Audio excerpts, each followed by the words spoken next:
الحمد لله نحمده ونستعينه ونستغفره ونؤمن به ونتوكل عليه ونعوذ بالله من شرور أنفسنا ومن سيئات أعمالنا من يهده الله فلا مضل له ومن يضلله فلا هادي له وأشهد أن لا إله إلا الله وحده لا شريك له وأشهد أن سيدنا وسندنا ونبينا ومولانا محمدا عبده ورسوله صلى الله تعالى عليه وعلى آله وأصحابه وبارك وسلم تسليما كثيرا. أما بعد فأعوذ بالله من الشيطان الرجيم. بسم الله الرحمن الرحيم. قل أعوذ برب الفلق من شر ما خلق ومن شر غاسق إذا وقب ومن شر النفاثات في العقد ومن شر حاسد إذا حسد. آمنت بالله صدق الله مولانا العظيم وصدق رسوله النبي الكريم ونحن على ذلك من الشاهدين والشاكرين والحمد لله رب العالمين. بزرگان محترم اور برادران عزیز، پچھلے جمعہ سے پہلے 2 ہفتوں میں سورہ فلق کی تفسیر کا کچھ حصہ بیان کیا گیا تھا،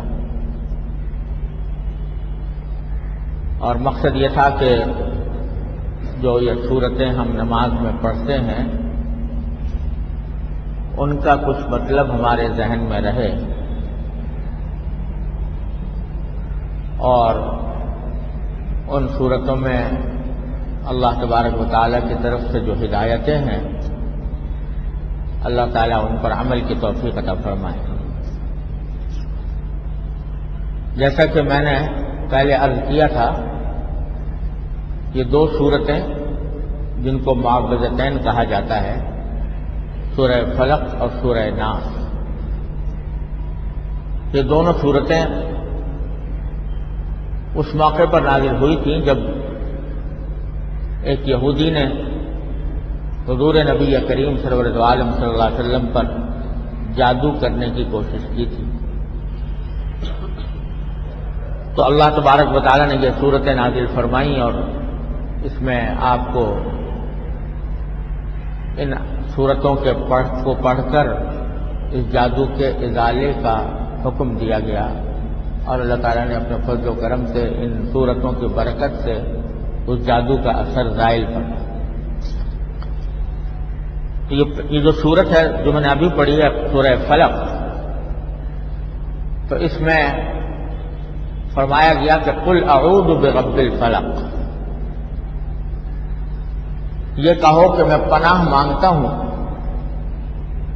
اس ذات کی جو صبح کی مالک ہے،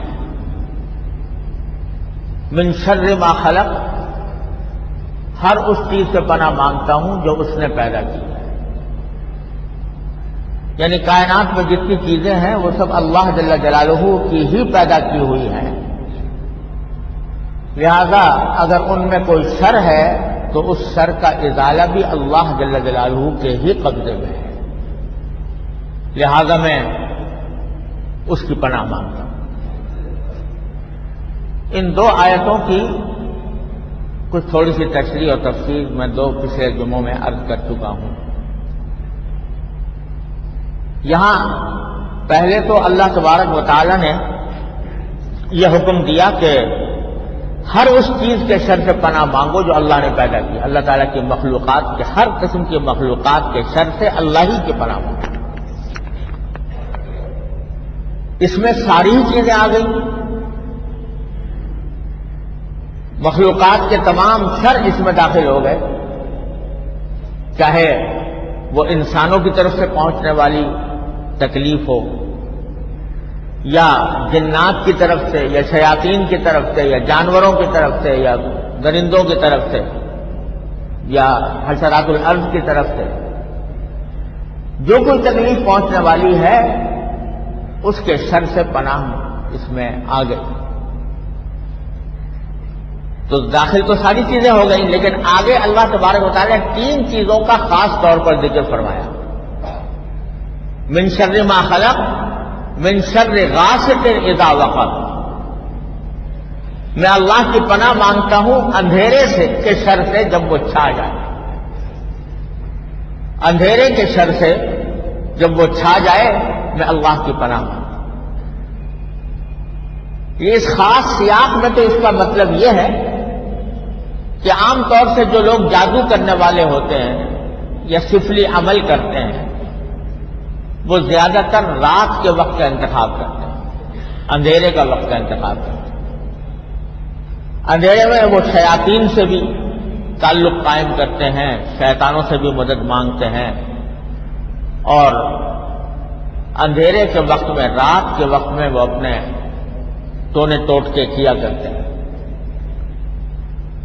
تو اس لیے خاص طور پر ذکر فرمایا گیا کہ اندھیرا جب کہ وہ چھا جائے اس کے شر سے میں پناہ مانگتا ہوں، کیونکہ رات ہی کے وقت میں زیادہ تر جادو کے کام ہوتے ہیں. لیکن ساتھ ہی اس میں تعلیم یہ دی گئی ہے کہ اندھیرا ایک ایسی چیز ہے جس سے اللہ تبارک و تعالیٰ کی پناہ مانگنے کی ضرورت ہے. ہم تو اندھیرا اس کو سمجھتے ہیں کہ سورج کی روشنی چلی گئی، رات آ گئی، اندھیرا چھا گیا، تو اس کو ہم سمجھتے ہیں یہ اندھیرا ہو گیا. لیکن حقیقت میں ہر بری چیز، ہر برا کام، ہر گناہ، اللہ تعالیٰ کی ہر نافرمانی وہ حقیقت میں اندھیرا ہے. وہ حقیقت میں وہ اندھیرا ہے. فسق و فجور، اللہ تعالیٰ کی نافرمانیاں، اللہ تبارک و تعالیٰ کی حکم و دولیاں، یہ سب اندھیرے ہیں، ظلمات ہیں جو پھیلی ہوتی ہیں.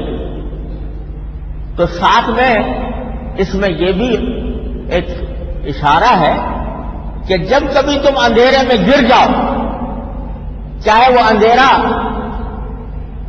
اس کا احساس ہو سکتا ہو، ظاہری اندھیرا ہو، یا اعمال کا اندھیرا ہو، عقائد کا اندھیرا ہو، نظریات کا اندھیرا ہو، ان سب اندھیروں میں اللہ جل جلالہ کی پناہ مانگو. ہوتا یہ ہے کہ جب ہم کسی برائی میں گر جاتے ہیں، یا کوئی تکلیف ہمیں پہنچتی ہے، یا کوئی بدعمالیوں کا دور دورہ ہوتا ہے، تو بیٹھ کے ہم شکوے کرتے رہتے ہیں کہ یہ ہو رہا ہے اور وہ ہو رہا ہے، لوگ ایسی حرکتیں کر رہے ہیں، لوگوں میں یہ بات پھیل گئی ہے، لوگوں میں یہ بات پھیل گئی ہے، اس کے شکوے کرتے پھرتے ہیں.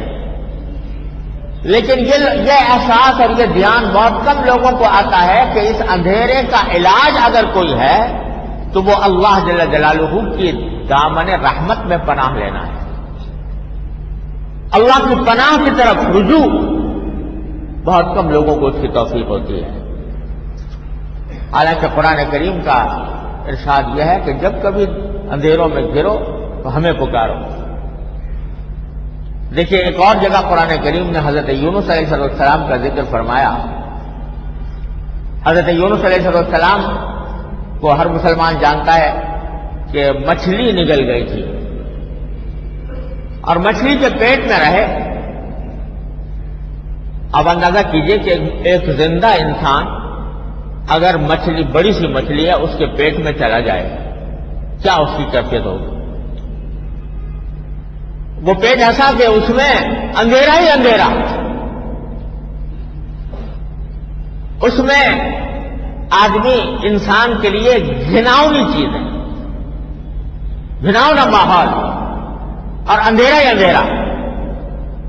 جب حضرت یونس علیہ السلام اس اندھیرے میں پہنچے تو قرآن کریم فرماتا ہے فنادا فی الظلمات، ان اندھیریوں میں گرنے کے بعد انہوں نے ہم کو پکارا، فنادا فی الظلمات اللہ الہ الا انت سبحانک انی کنت من الظالمین۔ ہمیں پکار کر کہا کہ اے اللہ آپ کے سوا کوئی معبود نہیں، آپ کی ذات ہر عیب سے پاک ہے، میں ہی ظلم کرنے والوں میں سے تھا، میں نے اپنی جان پر ظلم کیا تھا، اس کے نتیجے میں ان اندھیریوں میں گھر گیا ہوں۔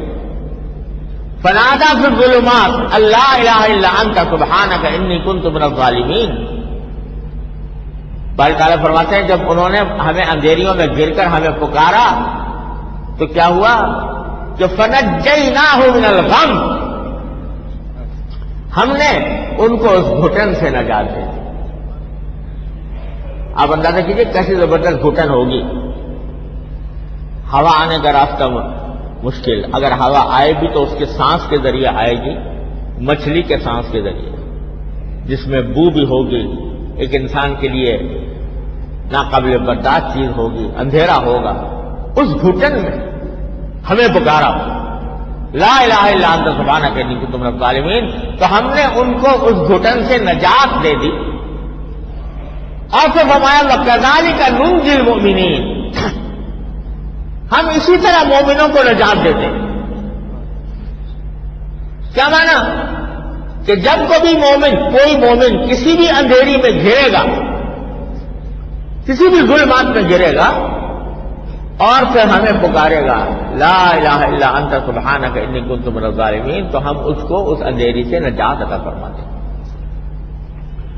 تو یہ جو خاص طور پر قل اعوذ برب الفلق من شر ما خلق کے بعد خاص طور پر ذکر کیا کہ یوں تو ساری مخلوقات کے شر سے پناہ مانگتا ہوں اللہ کی، لیکن خاص طور سے اندھیرے سے پناہ مانگتا ہوں جبکہ وہ چھا جائے۔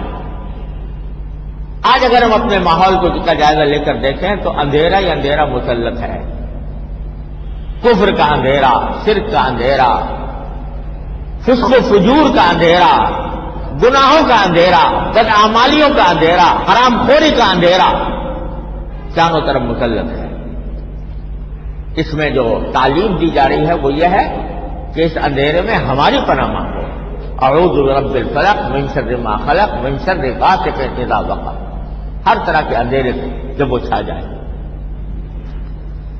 تو اللہ تبارک و تعالیٰ ہمیں توفیق عطا فرمائے۔ ہم آج کے ماحول میں شکوے تو بہت کرتے رہتے ہیں، سیاست پر تبصرے ہو رہے ہیں، حالات حاضرہ پر تبصرے ہو رہے ہیں، مجلسیں گرم ہو رہی ہیں ان کے ذریعے، لیکن اللہ جل جلالہ کی طرف رجوع کہ یا اللہ ہم گر گئے اس اندھیرے میں، اپنی رحمت سے ہمیں پناہ دے دیجئے، ہمیں اپنے رحمت سے اپنے دامن رحمت میں لے لیجئے اور یہ اندھیرا ہم سے دور فرما دیجئے۔ ایسی بلک کر دعا کرنے والے شاذ و نادر۔ تعلیم یہ دی جا رہی ہے کہ تبصرے کرنے کے بجائے یہ رجوع الی اللہ، اللہ جل جلالہ کی طرف رجوع کرنے کا راستہ اختیار کرو، اور اس کے نتیجے میں انشاءاللہ اللہ تعالیٰ پناہ دیں گے، اللہ تعالیٰ اس گھٹن سے نجات عطا فرمائیں گے، اللہ تعالیٰ ہم سب کو اس کی توفیق عطا فرمائیں گے۔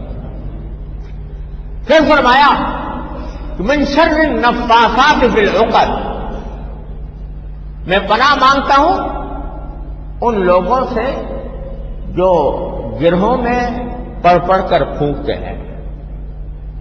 یہ جادو کرنے والے یہ کیا کرتے ہیں کہ کوئی دھاگا لے لیا، کوئی رسی لے لی، اس پر گرہ باندھی، کوئی گرہ باندھی، اس پر پھونکا، پھر دوسری گرہ باندھی، پھر اس پر پھونکا، پھر تیسری گرہ باندھی، پھر پھونکا۔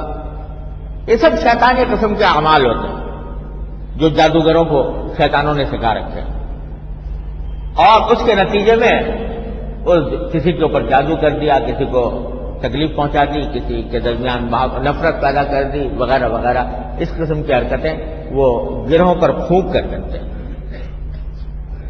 تو فرمایا کہ میں کہو کہ میں پناہ مانگتا ہوں، اللہ جل جلالہ کی پناہ مانگتا ہوں رب الفلق کی پناہ مانگتا ہوں ان لوگوں سے جو گرہوں پر پھونک پھونک کر گرے باندھتے ہیں. مراد ہے وہ جادوگر، مرد ہو یا عورت ہو. اور جیسا میں نے پہلے آپ کو عرض کیا تھا کہ جب رسول کریم صلی اللہ علیہ وسلم پر جادو ہوا اور آپ کو اللہ تبارک و تعالیٰ نے فرشتوں کے ذریعے بتا دیا کہ یہ جادو فلاں جگہ ہے، تو وہ ایک رسی تھی جس کے اوپر گرے بندھی ہوئی تھی، دھاگا تھا جس پر گرے بندھی ہوئی تھی، 11 گرے بندھی ہوئی تھی. تو نبی کریم صلی اللہ علیہ وسلم نے یہ سورہ فلق اور سورہ ناس یہ دونوں تلاوت کی. اس میں 11 آیتیں ہیں.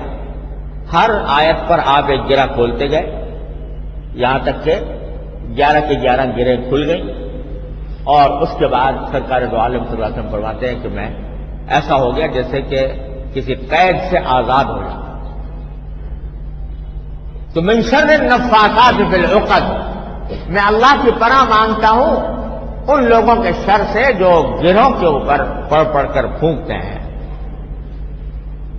اور پھر آخر میں فرمایا ومن شر حاسد اذا حسد، میں اللہ کی پناہ مانگتا ہوں حسد کرنے والے کے شر سے جب وہ حسد کرے. اشارہ اس طرف ہے کہ عام طور سے یہ جادو ٹونا جو لوگ کرتے ہیں یہ حسد کی وجہ سے کرتے ہیں. ایک آدمی ہے، اس کو اللہ تبارک و تعالیٰ نے کچھ آگے بڑھا دیا، پیسہ زیادہ آ گیا اس کے پاس، یا اس کے پاس اس کو شہرت زیادہ مل گئی، یا لوگوں میں وہ مقبول زیادہ ہو گیا، یا اس کو صحت اور توانائی زیادہ عام لوگوں کے مقابلے میں حاصل ہو گئی. بعض لوگ اس کے اوپر حسد کرنا شروع کر دیتے ہیں اور اس حسد کے نتیجے میں جادو کرتے ہیں. تو اس سے بھی پناہ مانگی کہ اے اللہ میں پناہ مانگتا ہوں آپ کی حاسد کے شر سے جبکہ وہ حسد کرے. دیکھیے یہاں بات سمجھنے کی یہ ہے کہ اللہ تبارک و تعالیٰ نے پہلے سب کچھ بتا دیا تھا کہ میں اللہ کی ساری مخلوق سے پناہ مانگتا ہوں، لیکن بعد میں خاص طور پر ان چیزوں کا الگ ذکر کیا اس واسطے کہ یہ انسانوں کو تکلیف پہنچانے میں ان کا خصوصی دخل ہوتا ہے. حسد بھی ایسی چیز ہے کہ اس کے ذریعے محسود کو جس سے حسد کیا جاتا ہے اس کو تکلیف پہنچانے کے طریقے لوگ ایجاد کرتے رہتے ہیں، کسی طرح اس کو تکلیف پہنچے.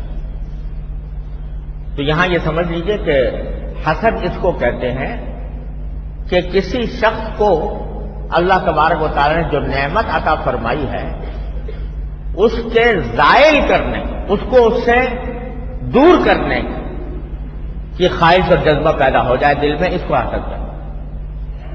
اس کے پاس پیسہ زیادہ آ گیا تو دل میں خواہش ہو رہی کہ پیسہ کم ہو جائے، آمدنی کم ہو جائے. ایک آدمی مشہور زیادہ ہو گیا، خیال یہ ہو رہا ہے کہ لوگوں سے میں مقبولیت اس کی کم ہو جائے، مجھے حاصل ہو یا نہ ہو لیکن اس سے وہ نعمت ظاہر ہو جائے، اس کو حسد کہتے ہیں. ایک ہوتا ہے رشک. رشک کے معنی یہ ہوتا ہے کہ ایک شخص کو نعمت حاصل ہے، دل میں یہ خواہش پیدا ہو رہی ہے جیسی نعمت اس کو حاصل ہے ویسے مجھے بھی ہو جائے. یہ ناجائز نہیں ہے، خاص طور پر اگر یہ رشک دین کے معاملے میں ہو، علم کے معاملے میں ہو. ایک آدمی کو علم زیادہ حاصل ہے، میرا دل چاہتا ہے کہ میں بھی ویسا ہی بن جاؤں. ایک آدمی کو تقوی زیادہ حاصل ہے، میرا دل چاہتا ہے کہ میں بھی ویسا ہی متقی بن جاؤں. تو یہ عین بڑی اچھی بات ہے، ضرور ایسا کیا جائے تو اس میں کوئی مذائقہ نہیں.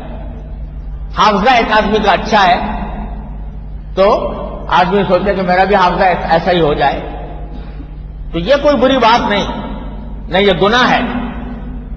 حضرت حافظ ابن حجر رحمۃ اللہ علیہ جو بڑے درجے کے محدثین اور علماء میں سے ہیں، وہ جب مکہ مکرمہ گئے حج کرنے کے لیے تو وہاں حدیث میں آتا ہے کہ زمزم پیتے وقت آدمی جو دعا کرے وہ اللہ تعالیٰ قبول فرماتے ہیں.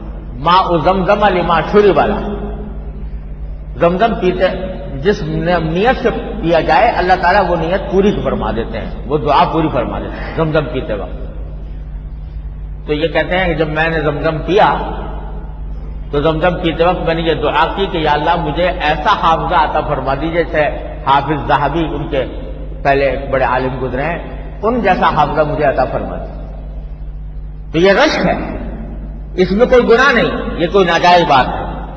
لیکن یہ جذبہ کہ دوسرے سے نعمت چھن جائے، مجھے ملے یا نہ ملے اس سے چھن جائے، یہ حسد ہوتا ہے.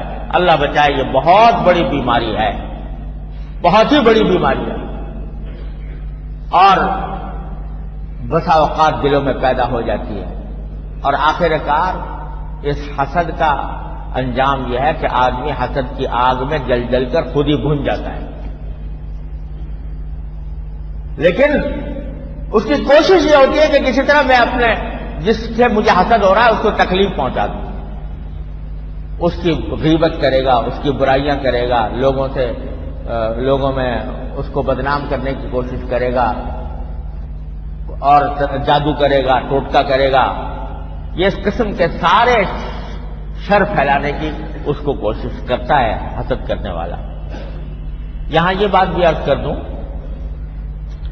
کہ ایک تو ہوتا ہے کبھی کبھی انسان کے دل میں غیر اختیاری طور پر کوئی خیال پیدا ہو جاتا ہے، فلاں آدمی آگے بڑھ گیا، اس کی وجہ سے دل میں ایک گھٹن سی محسوس ہوتی ہے، غیر اختیاری ہوتی ہے، انسان کے اختیار کو اس میں دخل نہیں ہوتا، غیر اختیاری طور پر دل میں خیال آ گیا. تو امام غزالی رحمۃ اللہ علیہ فرماتے ہیں کہ اس غیر اختیاری خیال پر تو کوئی مواخذہ نہیں ہے انشاءاللہ، کیونکہ انسان کے اختیار سے باہر ایک بات آ ہے دل میں. لیکن ہے یہ خطرناک معاملہ، اگرچہ غیر اختیاری طور پر آیا اور گناہ نہیں ہے، لیکن خطرناک معاملہ ہے، کیونکہ اگر یہ دل میں بیٹھ گئی یہ بات، زیادہ دیر تک بیٹھ گئی، تو پھر انسان کو اپنے اختیار سے کوئی ایسا کام کرنے پر مجبور کر دے گی جو گناہ ہو. کسی کی برائی دل میں آ گئی کہ یہ فلاں شخص بہت بڑھ رہا ہے، چڑھ رہا ہے، تو اس کی وجہ سے دل میں گھٹن پیدا ہو گئی. تو یہ گھٹن اگر دل میں رہی زیادہ دیر تو اس کے نتیجہ یہ ہوگا کہ کسی وقت اس آدمی کو تکلیف بھی پہنچانے کی کوشش کرے گا، اس کی غیبت کرے گا، اس کی برائی کرے گا، اس کو بدنام کرنے کی کوشش کرے گا. تو یہ لے جائے گی انسان کو گناہ کی طرف. لہذا اس کا علاج یہ ہے، حضرت امام غزالی رحمۃ اللہ علیہ فرماتے ہیں اس کا علاج یہ ہے کہ ایک تو یہ خیال جو دل میں آیا ہے اس کو دل سے برا سمجھے کہ یہ خیال میرے دل میں اچھا خیال نہیں آیا، برا ہے، اور اس پر بھی اللہ تعالیٰ سے استغفار کریں کہ یا اللہ یہ میرے دل میں برا خیال آ رہا ہے، میں اس پر استغفار کرتا ہوں. اور دوسرا کام اس کا علاج یہ ہے کہ جس کے بارے میں دل میں حسد پیدا ہو رہا ہے اس کے حق میں دعا کرے اللہ تعالیٰ، یا اللہ اس کو اس اچھائی میں اور زیادہ ترقی عطا فرما. اگر مال سے حسد ہو رہا ہے یا اللہ اس کو اور مال عطا فرما، اگر شہرت سے حسد ہو رہا ہے یا اللہ اس کو اور شہرت عطا فرما، اگر اس کی عبادت اور تقویٰ سے حسد ہو رہا ہے تو یا اللہ اس کو اور عبادت اور تقویٰ کی توفیق عطا فرما. یہ دعا کرے. یہ ہے بڑا مشکل کام. جس کے دل میں حسد کے خیالات آ رہے ہوں وہ جب یہ دعا کرے گا کہ یا اللہ اس کو اور ترقی دے تو دل پر آرے چل جائیں گے. لیکن علاج یہی ہے، اب غزالی فرماتے ہیں علاج یہی ہے کہ وہ چاہے کڑوا گھونٹ معلوم ہو، چاہے دل پر آرے چل جائیں، مگر اس کے حق میں دعا کرے کہ یا اللہ اس کو اور ترقی عطا فرما، اور دوسرے لوگوں سے اس کی تعریف کرے، اس کی تعریف کرے دوسرے لوگوں میں. تو یہ دو تین چیزیں جب ملیں گی، برا سمجھ رہا ہے اس خیال کو، اللہ تعالیٰ سے اس پر استغفار بھی کر رہا ہے اور ساتھ ساتھ دعا بھی کر رہا ہے کہ اللہ اس کے درجے اور بلند فرما دے اور ترقی عطا فرما. اور لوگوں سے اس کی تعریفیں بھی کر رہا ہے، تو انشاءاللہ یہ جو خیال آیا ہے یہ خود بخود اپنی موت مر جائے گا، اور اس کے حسد کا وبال اور گناہ انشاءاللہ اس کے سر پر نہیں رہے. یہ ہے اس شخص کا علاج کہ جس کے دل میں حسد کا خیال پیدا ہو رہا ہو.